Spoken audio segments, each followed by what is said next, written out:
এবার সমন্বয়কদের দল এনসিপিকে নিষিদ্ধ করা হবে, মির্জা ফখরুল ইসলাম আলমগীরের সরাসরি ঘোষণা।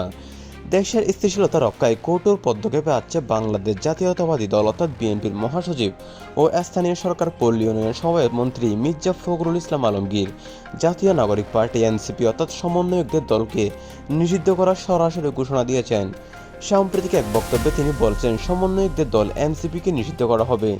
এরা দেশের স্থিতিশীলতা নষ্ট করছে, অরাজকতা ছড়াচ্ছে এবং জনগণের শান্তি বিঘ্নিত করছে। এদের কার্যক্রম আর সহ্য করা যাবে না।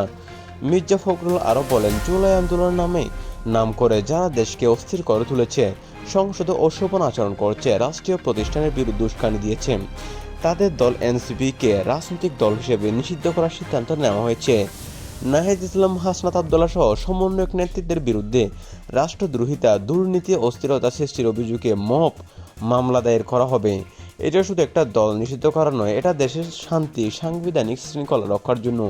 এই ঘোষণার রাজনৈতিক অঙ্গনে ব্যাপক তোলপাড় সৃষ্টি করেছে। বিএনপি সরকারের আমলে এনসিপির মতো একটা নতুন গড়ে ওঠা দলকে নিষিদ্ধ করার ঘোষণা অনেকের কাছে অপ্রত্যাশিতভাবে এবং কঠোর। মির্জা ফখরুলের বক্তব্যে স্পষ্ট যে সরকার এই নিষেধাজ্ঞা দ্রুত কার্যকর করা হয়েছে।